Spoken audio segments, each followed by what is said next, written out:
नमस्कार। BSc third year science maths के students के लिए आज हम physics paper first quantum mechanics में जो इकाई तृतीय है उस इकाई तृतीय में हार्मोनिक ऑसिलेटर का भी कार्य पूरा कर चुके हैं। आपको ध्यान होगा हार्मोनिक ऑसिलेटर के लिए हमने energy eigen value, energy eigen function, different functions, zero point energy और किस प्रकार से इसका केस क्लासिकल फिजिक्स से डिफरेंट है, ये सारी बातें की जा चुकी हैं। आज हम जो केस ले रहे हैं वह केस है इसी थर्ड यूनिट से, Schrodinger equation for spherical symmetric potential. तो सबसे पहले प्रश्न उठता है कि सिमेट्रिक पोटेंशियल का क्या अर्थ है। श्रोडिंगर इक्वेशन को हम जानते हैं, लेकिन सिमेट्रिक पोटेंशियल क्या है। जब कभी कोई ऐसा पोटेंशियल स्फेरिकल सिमेट्रिक पोटेंशियल कहलाएगा जिसका कि मान एंगुलर पार्ट पर निर्भर ना करे। हम जानते हैं कि हम स्फेरिकल सिमेट्रिक पोटेंशियल को हम जानते हैं कि हम स्फेरिकल सिमेट्रिक कोऑर्डिनेट को आर थीटा फाई में एक्सप्लेन करते हैं। यदि थीटा और फाई यानी एंगुलर पार्ट पर पोटेंशियल निर्भर ना करे, केवल रेडियल पार्ट पर निर्भर करे, तो हम ऐसे पोटेंशियल को स्फेरिकल सिमेट्रिक पोटेंशियल कहेंगे।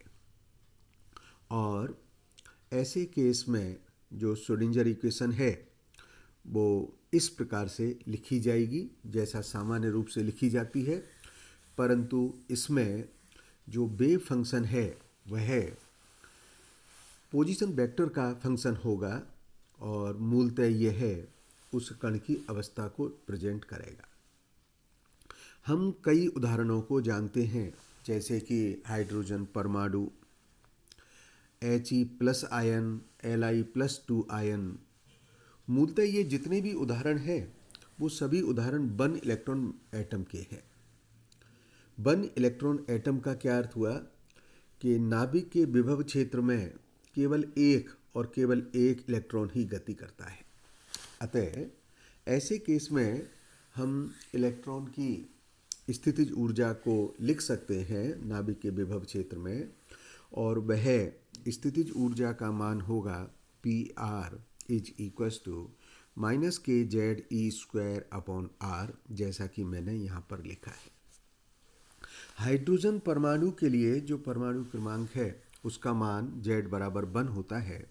अतः हाइड्रोजन परमाणु के केस में जो स्थितिज ऊर्जा का मान होगा वह मान Br = -ke²/r रह जाता है।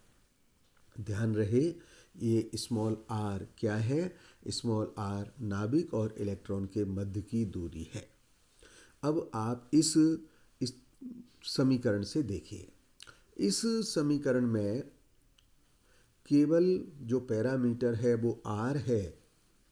इस समीकरण में कोई भी एंगुलर पार्ट अर्थात थीटा और फाई नहीं है। परिणाम स्वरूप हम जैसा अभी पूर्व में परिभाषा विकसित की गई, हम कहते हैं कि जो Br है वह स्फेरिकल सिमेट्रिक है, अर्थात थीटा फाई पर निर्भर नहीं करता है। नाभिक और इलेक्ट्रॉन का जो सिस्टम है उनमें जो गति होती है मूलतः द्रव्यमान केंद्र के सापेक्ष होती है with respect to centre of mass. और हम जानते हैं कि mass of nucleus is very large than mass of electron. Therefore अगर हम रिड्यूस मास की इस समीकरण का प्रयोग करें तो इफेक्टिव मास जो निकल के आ जाता है वह मास इलेक्ट्रॉन का ही निकल के आ जाता है। अतः यह माना जा सकता है कि सिंगल इलेक्ट्रॉन एटम के लिए नाभिक के चारों ओर m द्रव्यमान का एक इलेक्ट्रॉन है जो परिक्रमा करता है, क्योंकि रिड्यूस मास के केस में हम देख रहे हैं कि mass of nucleus is very large than mass of electron, so effective mass is remain equals to mass of electron only. तो ऐसे केस में, सिंगल इलेक्ट्रॉन एटम के केस में हम ये कह सकते हैं कि नाभिक के चारों ओर केवल एक इलेक्ट्रॉन रिवॉल्व हो रहा है। और ऐसे केस में अब हम श्रोडिंगर इक्वेशन लिख सकते हैं। श्रोडिंगर इक्वेशन बिल्कुल पूर्व की भांति लिख ली गई है, जहाँ पर V R is equals to minus K Z E square R होगा और यह गोलीय सममित है। चूंकि यह स्फेरिकल सिमेट्रिक है, अतः श्रोडिंगर इक्वेशन को हम स्फेरिकल पोलर कोऑर्डिनेट में सॉल्व करें, यह ज़्यादा सुविधाजनक है। अब आप थोड़ा इसको देखिएगा।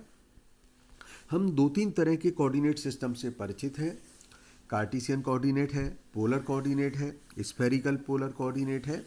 तो सबसे पहले हम ये देख लें कि कार्टेशियन कोऑर्डिनेट और स्फेरिकल पोलर कोऑर्डिनेट में किस प्रकार के रिलेशंस बैठेंगे। देखिएगा डायग्राम में मैंने X Y Z Cartesian coordinate में spherical polar coordinate R theta phi को मार्क किया है। यह आर है, ये एंगल थीटा हो गया, ये फाई है। और इस प्रकार से हमने फिर इस डायग्राम की हेल्प से एक्स बाई जेड को लिखा है। आप देख रहे हैं कोण थीटा के सामने की जो भुजा है जो एक्स और बाई में है वह आर साइन थीटा हो गई है। अतः रिलेशंस किस प्रकार के आ गए हैं, X is equals to R sine theta cos phi. जरा इस डायग्राम से देखिएगा, X is equals to R sine theta cos phi, जबकि बाई का क्या हो जाएगा, चूंकि यहाँ पर 90 माइनस फाई है इसलिए Y is equals to R sine theta sine phi and Z is this one, so it will remain Z is equals to R cos theta. ये एक्स वाई जेड के रिलेशंस मैंने theta phi में निकाले हैं, are theta phi में, जो इस diagram की मदद से निकाले हैं। आप देख सकते हैं इन समीकरण से टेन थीटा का जो रिलेशन है वह है square root of x square plus by square by z हो गया, जबकि टेन फाई का मान बाई अपॉन एक्स हो गया। अब हम श्रोडिंगर इक्वेशन को अपने ध्यान में रखें, और श्रोडिंगर इक्वेशन को ध्यान में रखने से पहले हम कुछ पार्शियल डिफरेंशिएशन का प्रयोग करेंगे। जैसे कि d d partial differentiation of psi with respect to x हमने आर थीटा फाई में इस प्रकार से ब्रेक किया है, d d r of psi d r by d x plus d d theta of psi d theta by d x plus d d phi by d x. और समीकरण 1 से मान निकाल के हम d psi by d x निकाल सकेंगे। जिस प्रकार से ये कार्य किया गया है बिल्कुल उसी प्रकार से D psi by d Z का मान भी निकालेंगे। अब चूंकि श्रोडिंगर इक्वेशन में हम जानते हैं कि लाप्लासियन ऑपरेटर इन्वॉल्व है, इसलिए del two psi is equals to d two psi by d x square plus d two psi by d y square plus d two psi by d z square. Double derivative करना है, with respect to x अलग करना है, by अलग करना है, Z अलग करना है, फिर उन तीनों के मान को प्राप्त करके जोड़ देने पर हमें डेल स्क्वायर का मान प्राप्त हो सकेगा। देखिएगा, जैसे with respect to x double derivative निकालना है, इसका अर्थ हुआ d d x of d psi by d x. Again हमने इस डी डी एक्स को पार्शियल डिफरेंशिएशन में आर थीटा और फाई में ब्रेक किया है, और ब्रेक करके समीकरण 1 से मान लिखेंगे, और इस प्रकार से हम d two psi by d x square का मान ज्ञात कर सकेंगे। जब ये मान ज्ञात हो जाए तो हमें d two psi by d y square d two psi by d z square का भी मान ज्ञात करना है, और फिर इन तीनों मानों को जोड़ देंगे। जब हम इन तीनों मानों को जोड़ देंगे तो हमें डेल स्क्वायर का मान स्फेरिकल पोलर कोऑर्डिनेट में प्राप्त हो जाएगा, और जो मान प्राप्त होगा वह मान इस प्रकार से है। देखिएगा, 1/r square d d r square d d r plus 1/r square sine theta d d theta sine theta d d theta plus 1/r square sine square theta d two d phi square. अब ये मान जिस सहजता से, जिस आसानी से मैंने बोल दिया कि इस प्रकार से प्राप्त होगा, मूलतः जब हम इस कार्य को करने बैठेंगे तो आपको अनुभव होगा कि इसमें काफ़ी पार्शियल डिफरेंशिएशन और कैलकुलस का प्रयोग है, लेकिन इसका डेरिवेशन अगर आप चाहें तो कर सकते हैं, अपने पाठ्यक्रम का हिस्सा नहीं है। परंतु परीक्षा में जो छोटे प्रश्न आते हैं, जो पार्ट ए है, उसमें कई बार डेल स्क्वायर का मान स्फेरिकल पोलर कोऑर्डिनेट में लिखने के लिए हमें बोल दिया जाता है।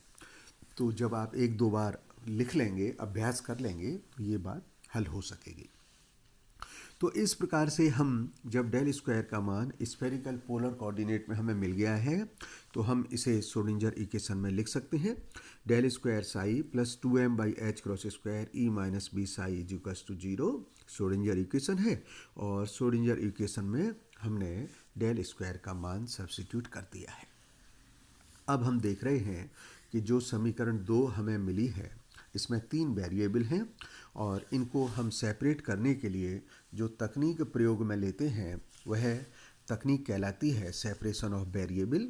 आपको ध्यान होगा कि हमने अपने इस विषय की इकाई द्वितीय में सेकेंड यूनिट में भी जो पार्टिकल इन 3 डायमेंशनल बॉक्स था उसमें इस तकनीक का ये उपयोग किया है, और मैंने वहाँ पर बताया था कि हम सबसे पहले एक वेव फंक्शन डिफाइन करेंगे, वेव फंक्शन को सब्स्टिट्यूट करेंगे और जितने भी वेरिएबल हैं उनको फिल्टर करेंगे।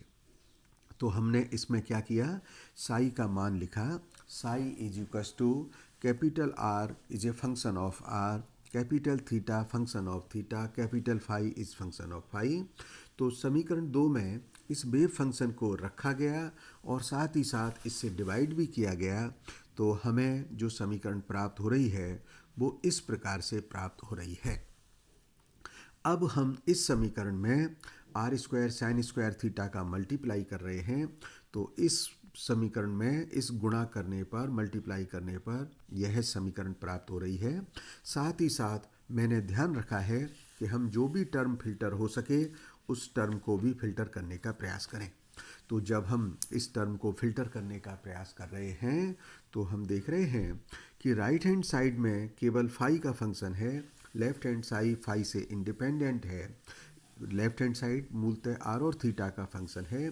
तो इस प्रकार से हम देखते हैं कि लेफ्ट हैंड साइड और राइट हैंड साइड फिल्टर हो चुकी हैं, अतः दोनों किसी नियतांक के बराबर होनी चाहिए, और इस नियतांक को मैंने एम स्क्वायर माना है। तो जब हमने इसको एम स्क्वायर कहा तो ये समीकरण बन गई -1/5 d/5y/dy square is equals to m square, और इससे फिर हमको एक सेकंड ऑर्डर का डिफरेंशियल इक्वेशन प्राप्त हो गया है, d/5y/d square plus m square phi cap is equals to 0। इस सेकंड ऑर्डर की जो डिफरेंशियल इक्वेशंस है, इसका जो सॉल्यूशंस है वह हो गया फाई इज इक्वल्स टू ए ई की पावर आई एम फाई। हम मैथमेटिक्स में इस प्रकार की डिफरेंशियल इक्वेशंस को सॉल्व करते हैं। वहाँ पर आपको ध्यान होगा, सॉल्व करने के लिए simple c f plus p i हम निकालते हैं और उस तरीके से हम सॉल्व कर लेते हैं। तो यहाँ पर जो m के मान है वह m के मान धनात्मक हो सकते हैं, पॉजिटिव और नेगेटिव दोनों वैल्यू संभव है, और मैं आपको बताने वाला हूँ, आगे इस बात को सिद्ध भी करूँगा कि m के जो मान है वह 0 ±1 ±2 हो सकते हैं। ये मान क्यों होंगे हम आगे सिद्ध करने वाले हैं। अभी हम फाई के सॉल्यूशन पर फोकस करते हैं। फाई के सॉल्यूशन में एक कांस्टेंट आ गया है, हमें यह कांस्टेंट का मान भी ज्ञात करना पड़ेगा, और इस कांस्टेंट के मान को ज्ञात करने के लिए हमको नॉर्मलाइज कंडीशन का प्रयोग करना है। नॉर्मलाइज कंडीशन का जब हम प्रयोग करेंगे तो नॉर्मलाइज कंडीशन हो गया 0 to 2 phi phi cap d phi is equals to 1, और फाई स्टार है, मूलतः लिखने में गलती हुई है, यह फाई स्टार है, और इस कारण से यह हो गया A square 0 to 2 pi d phi is equals to 1, और इस इंटीग्रल को सॉल्व करने पर ए का मान हमको मिल गया है 1/√2 pi. Therefore phi is equals to 1/√2 pi E की पावर आई एम फाई। देखिएगा, अपने 3 वेरिएबल थे, 3 वेरिएबल में हमने अभी इक्वेशन नंबर 4 से एक वेरिएबल को सॉल्व कर लिया है। अब हम जो दो वेरिएबल और रहते हैं आर और थीटा, उनको भी सॉल्व करेंगे। और जब वो सॉल्व हो जाएंगे तो हम आइगन फंक्शन के लिए capital r, capital theta, capital phi तीनों का प्रोडक्ट कर लेंगे और आइगन फंक्शन निकल जाएगा। अगेन कहना बहुत आसान है। जब हम कैपिटल आर और कैपिटल थीटा को सॉल्व करेंगे तो आपको मालूम पड़ेगा कि हम इसमें स्टैंडर्ड डिफरेंशियल इक्वेशंस, लॉगेर और लीजेंड्री डिफरेंशियल इक्वेशंस है। और चूंकि आप थर्ड ईयर में अभी इन डिफरेंशियल इक्वेशंस के सॉल्यूशन से परिचित नहीं हैं, तो थोड़ा सा हम आपको हिंट देंगे कैसे सॉल्व करते हैं। जानकारी थोड़ा होना चाहिए, बाकी कुछ रिजल्ट्स फिर इस केस में हमको डायरेक्ट याद करना पड़ेगा। तो आप देखिएगा इस समीकरण 4 में हमने बाउंड्री कंडीशंस का पढ़ा हुआ है, वेल डिफाइंड फंक्शन पढ़ा हुआ है। और हम जानते हैं कि जो वेव फंक्शन है वह सिंगल वैल्यूड होना चाहिए और तथा पीरियोडिक भी होना चाहिए। इसका अर्थ हुआ कि फाई का जो मान है वह 0 से 2 पाई के बीच में अपरिवर्तित, अनचेंज रहना चाहिए, कोई उसमें परिवर्तन नहीं होना चाहिए।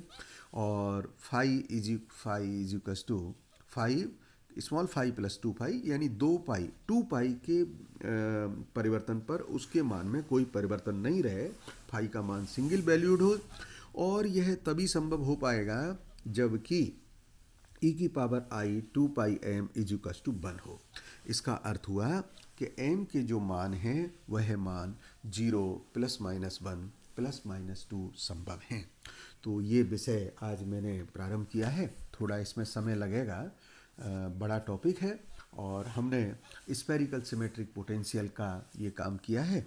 कल हम दूसरा स्फेरिकल हार्मोनिक्स निकालेंगे, फिर हम रेडियल इक्वेशंस को सॉल्व करेंगे और फिर हम हाइड्रोजन एटम के लिए एनर्जी आइगन वैल्यू और आइगन फंक्शन डिटरमाइन करेंगे। यह टॉपिक बहुत महत्वपूर्ण है। यदि आप एमएससी जब करते हैं अथवा मैंने पाठ्यक्रम देखा है, इवन केमिस्ट्री में भी यह टॉपिक है। अतः इस विषय को सीखना, इस टॉपिक को सीखना आपको बहुत बहुत महत्वपूर्ण है। धन्यवाद।